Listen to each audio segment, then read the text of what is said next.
Fala pessoal, beleza? Eu sou o Fábio, sejam muito bem-vindos ao canal de Resenhas dos Perdidos no Tempo, onde a gente bate papo e troca ideia sobre quadrinhos, RPG e assuntos relacionados. Então, se liga aí que a resenha de hoje já vai começar e a gente vai continuar aqui na nossa caravana exploratória do UVG, Pradarias Violetas e a Cidade Negra, da Retropunk.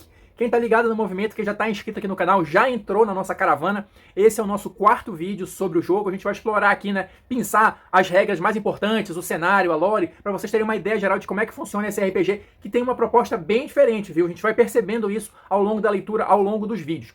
Quem tá chegando agora, não entre em pânico, tem a nossa playlist aqui exclusiva do UVG, que reúne todos os nossos vídeos, para você maratonar aí, depois entrar na caravana e seguir com a gente numa boa, beleza? O nosso papo hoje vai ser sobre o esqueleto mecânico. Vamos falar de mais algumas regrinhas hoje, mas basicamente a gente vai se concentrar nos atributos, nas perícias e algumas outras, uns penduricalhos aí pelo meio do caminho, beleza? Então olha só, o Cifrar, que é o sistema aqui do UVG, ele tem 6 atributos. Eu já comentei um pouquinho sobre quais são os atributos, mas agora chegou a hora da gente destrinchar um pouquinho, falar um pouquinho mais sobre eles, quais são as funções deles basicamente, como é que eles se comportam no jogo. Uma coisa que é própria do UVG é que ele divide basicamente da seguinte maneira. A gente vai ter 3 atributos físicos e 3 atributos mentais. Até aí, beleza. E ele vai ter uma subclassificação que eu acho que ela não é tão importante assim para efeitos de mecânica, mas talvez como uma orientação para o narrador quando ele tiver que determinar testes diferentes do teste padrão. Porque a subdivisão que ele vai fazer é a seguinte: você vai ter atributos ativos, passivos e dinâmicos, tanto os físicos quanto os mentais. Então, vamos ver um pouquinho sobre cada um deles. Primeiro, a gente vai ter aqui os 3 atributos físicos, que são força, resistência e rapidez. Então, olha só, um pouquinho sobre cada um deles. Força é o atributo físico ativo, ou seja, ele faz o que o nome diz: levantar peso, entortar portões, esse tipo de coisa. A resistência é o atributo físico passivo, ou seja, ela vai descrever aqui o quanto de dor física e cansaço um personagem pode aguentar. Também para corridas de longas distâncias, né? Efeitos que necessitem aí de um esforço físico, você vai usar a resistência. A rapidez, que é o terceiro atributo físico, é o atributo dinâmico, ou seja, ele vai descrever o controle corporal do herói em uma situação de, por exemplo, desviar de um ataque de um triceratopsiano e arremessar bombas corta-cabeças com precisão. Como eu falei já em outros vídeos, o Luca, que é o autor do UVG, ele tem uma maneira muito particular de escrever. Ele vai dando uns exemplos loucos pelo meio do caminho, às vezes ele conversa um pouco com o leitor. Então, é um livro que até o presente momento eu estou achando gostoso de ler, apesar dele ser organizado e explanado de uma maneira diferente do que é o padrão nos manuais de RPG. Mas eu acho que isso é um diferencial bacana para o livro. Na sequência, a gente vai ter os 3 atributos mentais, também divididos da mesma forma, né? Ativo, passivo e dinâmico. Então, olha lá. O primeiro é o carisma, é o atributo mental ativo. É de importância vital, pois ele remonta ao grego carisma, que representa sorte e favor divinos. Tanto os deuses quanto a razão desfavorecem os não carismáticos. E assim, o carisma também serve como um atributo para representar a sorte.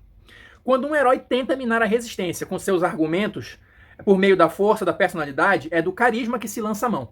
Basicamente, naquela força de personalidade, vamos dizer assim, presença, alguma coisa nesse sentido.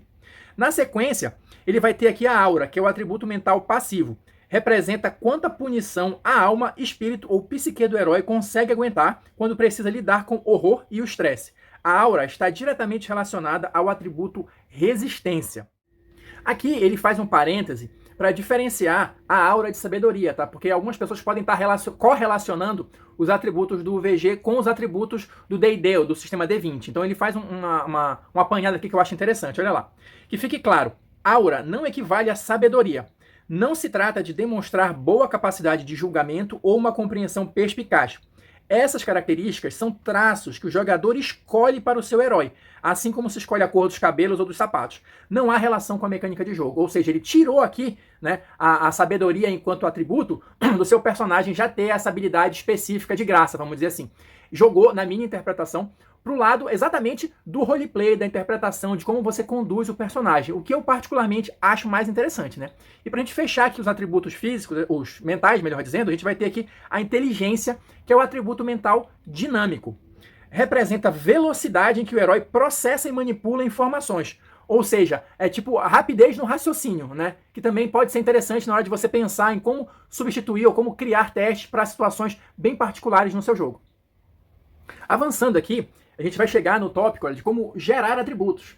Beleza, eu já sei quais são meus atributos, mas quanto é que eu tenho em cada um deles. Só lembrando aqui, no VG os atributos variam de 0 a 5, tá? E 0 é aquele padrão normal para um ser humano, tá? Então não é porque você tem 0 no atributo que você não pode fazer alguma coisa ou que você tem penalidade. O 0 aqui é considerado o valor médio, o valor normal, né? E como é que você vai gerar os atributos? Tem duas formas básicas.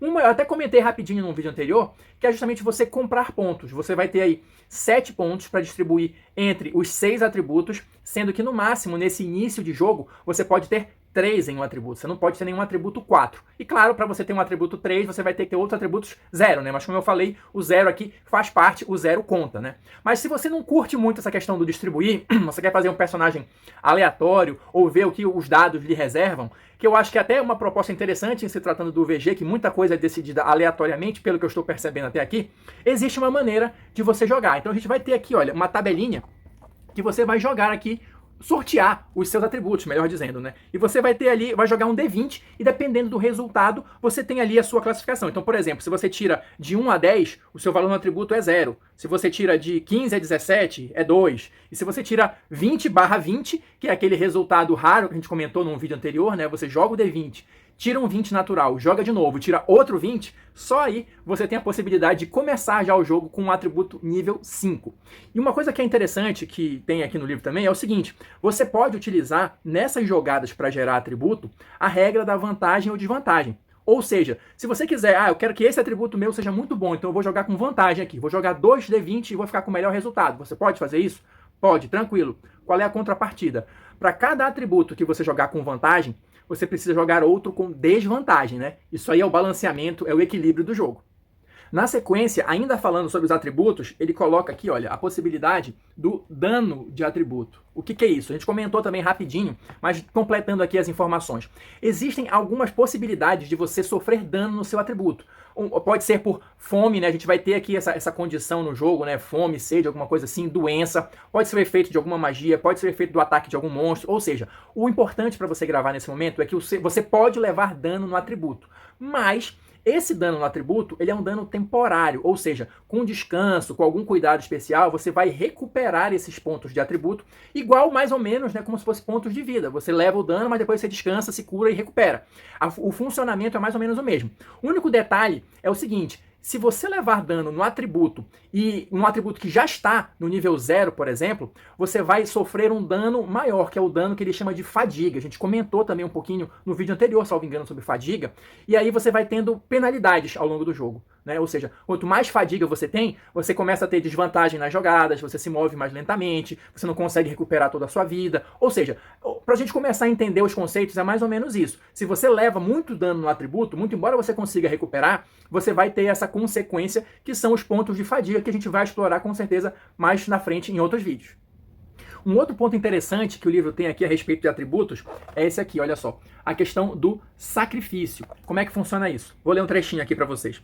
Heróis podem sacrificar algo de valor a qualquer momento para ganhar uma vantagem, desde que isso faça sentido narrativo, tá? Como é que vai funcionar mais ou menos? Ele dá um exemplo aqui. Um sacrifício padrão para uma vantagem pode ser 10 pontos de vida ou 1 ponto de atributo. Ou seja, acho que eu comentei também isso no vídeo anterior, existe a possibilidade de você ir gastando seus pontos de atributo em troca de vantagem ou pontos de vida. Isso, em termos narrativos, e claro, desde que faça sentido, conforme ele coloca aqui, vai ser o sacrifício que o seu herói vai fazer, de alguma maneira, aí vai entrar todo o roleplay, toda a construção da cena e etc, para conseguir uma vantagem mecânica, vantagem nos dados, né? Ou seja, você vai jogar 2 dados e ficar com o melhor resultado. Mas você pode fazer isso a seu critério a qualquer momento do jogo, desde que você pague o preço, né? Nos exemplos que ele dá aqui, gaste ponto de vida ou ponto de atributo. Talvez, se você conversar ali com o narrador ou com o grupo, vocês consigam bolar um sistema ou uma regra da casa que estabeleça melhor isso. Mas eu acho que esses exemplos que ele dá aqui no livro são suficientes para a gente começar a brincar com essa questão dos sacrifícios e as jogadas de dado. E fechando aqui essa sessão, tem só um parágrafozinho, uma regrinha meio perdida, mas eu já vi que ela tem um desdobramento mais na frente, que a gente vai abordar com mais detalhes, mas eu achei bem interessante, que é o Hakaba, ou Acaba, alguma coisa assim. O que é isso? Ele dá uma explicação aqui, olha, do seguinte, o corpo, o Ha, a alma, o Ka, e a personalidade, Ba, formam a tríade existencial de cada criatura no VG. Aí ele vai dar uma explicação aqui meio metafísica e tal, mas o que isso significa, o que eu achei interessante? Isso faz com que reencarnações e ressurreições no VG sejam estranhas. E aí ele remete para uma parte futura do livro. Mas o que eu quero chamar a atenção aqui? Existe a possibilidade de reencarnar e ressuscitar no jogo, mas parece, né, se tudo seguir o padrão que a gente está vendo até agora, que isso vai ser decidido nos dados e como você vai voltar, ou de que maneira o seu personagem vai voltar para o jogo ali, vai ser decidido na sorte, né? E me parece uma coisa bem interessante de se ver numa mesa. Avançando aqui para o nosso segundo e último assunto desse vídeo, a gente vai comentar um pouquinho sobre as perícias, tá? Então, como é que elas vão funcionar basicamente? O personagem vai começar com 3 perícias, né? E aí, conforme ele vai avançando de nível, ele pode ir conquistando mais perícias, através do estudo, eu vou até citar os exemplos que ele dá aqui no livro, porque eu achei interessante. Olha, através de quando eles estudam, fazem transferência de memórias e outras esquisitices hipertecnomágicas. Ou seja, eu gosto de dar esses exemplos assim, porque a gente já vai vendo que o cenário é aquela salada, é aquela confusão, que cabe um monte de coisa. E como eu estou falando desde o início da série, que eu acho que vai ser a pegada desse livro, é um cenário que ele vai prezar muito pela imaginação e pela construção compartilhada entre narrador, né? Ou felino, como ele chama aqui, e os jogadores. Mas basicamente, aqui voltando para a questão das perícias, é isso. E cada vez que você usa uma perícia, você pode adicionar o bônus do herói, que é um bônus que você vai ganhando também conforme você vai subindo de nível. Então essas são as primeiras informações sobre as perícias, mas a gente ainda vai ver algumas coisas interessantes ligadas a elas.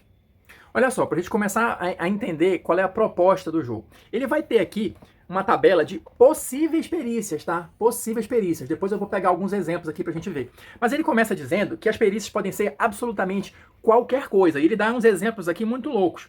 Prestidigitação, combate corpo a corpo, carpintaria, alvenaria, neurocirurgia, trato com golems, ou seja, qualquer coisa que você quiser que seja uma perícia, pode ser uma perícia, desde que o grupo acorde, né? Tanto que a tabela que ele dá aqui são de possíveis perícias. Não existe aqui no VG aquela lista de perícias fechadas, cada uma com a sua mega descrição, todos os detalhezinhos, não. Pelo que eu estou percebendo, é um estilo de jogo muito mais solto, né? Acho que eu comentei isso também em vídeos anteriores, que preza mais pela questão do roleplay, da diversão do grupo, do que você ficar ali contando regrinha. Eu acho isso interessante, mas talvez não seja um jogo para todo mundo. Às vezes, muita liberdade dificulta para algumas pessoas, mas eu acho que vale a pena fazer a tentativa, né? E olha só, para vocês terem uma ideia aqui do negócio, ele segue aqui dizendo o seguinte: a perícia, ela vai descrever naquilo que o herói é bom, naquilo que ele sabe fazer bem. E aí ele segue dizendo o seguinte, olha lá: todo personagem pode tentar qualquer coisa, mesmo que ele não tenha a perícia, mas faz as rolagens com desvantagem, tá? E não adiciona o valor da perícia no teste. A gente já comentou aqui rapidinho em vídeos anteriores o teste básico. Mas então é isso. Todo personagem pode tentar fazer qualquer coisa, mas se ele não tem aquela perícia, ele vai fazer uma jogada com desvantagem. Isso é aquilo que eu tô falando. É algo muito amplo, muito vago, né? Mas tem gente que gosta desse tipo de coisa. Por que eu não posso tentar, né? A sorte tá aí para isso. Então, reafirmo, para mim, vai se desenhando aquela questão de um jogo muito mais solto, muito mais divertido, sem você ficar ali, né, sendo o chato, o advogado das regras.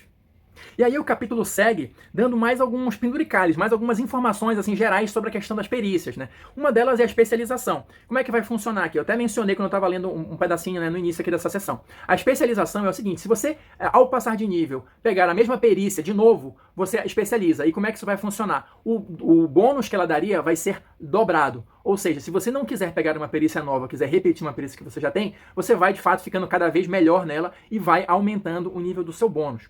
Outra coisa que o livro coloca aqui é a questão da combinação perfeita. O que é isso? Como as perícias são muito amplas, muito vastas, e você pode escolher virtualmente qualquer coisa, quando você tiver uma perícia que se encaixe perfeitamente naquela situação, mas é perfeitamente mesmo, não é uma coisa genérica assim, ampla, não. Uma perícia que se encaixe perfeitamente com a ação, você faz gratuitamente como bônus aquela jogada com vantagem. Pra gente fechar essa parte das perícias, eu dar alguns exemplos daquela tabela para vocês. Olha só, ele coloca aqui ganhando novas perícias. Não é simplesmente subindo de nível que você automaticamente ganha a perícia, não. Olha lá. Para ganhar novas perícias, os heróis precisam visitar diferentes locais e mentores. Ao fim de uma semana de estudos, eles fazem um teste moderado de inteligência. Cada local ou mentor pode oferecer apenas um sucesso. Depois de conseguir 4 sucessos, o herói ganha a sua nova perícia.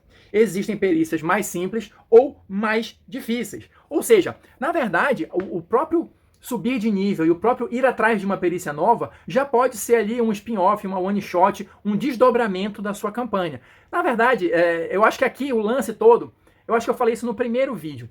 A viagem das pradarias ultravioletas até a Cidade Negra é o que menos importa, né? O destino. o caminho que vocês vão percorrer e as aventuras que vocês vão ter e os desdobramentos que a gente vai ver com certeza ao longo da série são muito mais importantes. Você vai ter essa questão aqui das quests pelas perícias, você vai ter gerenciamento de recursos, você vai ter caravana, uma porrada de coisa. Então, acho que é um jogo interessante, mas talvez, reafirmo, nem todo mundo, pelo menos de cara, compre a proposta, mas eu acho que vale a pena experimentar. E pra gente fechar aqui o conteúdo desse vídeo, alguns exemplos sobre essas possíveis perícias para vocês verem a amplitude que o negócio tem aqui. Então, a gente vai desde biomecânica, para modificar organismos vivos com magias de horror corporal. A gente tem aqui cura por cristais, use efeitos placebo como vantagem, magias de foco, pesca, organização de malas, saiba como arrumar malas de maneira eficiente, fitomancia, fale com as plantas, faça elas se moverem, teatro de marionetes. É teatro, só que com marionete. Então, assim, tem umas coisas bem malucas. Ele dá aqui, são 40 exemplos de perícias, né? Se você quiser sortear também, você pode, aqui com as explicaçõezinhas em nome da perícia. Então, assim,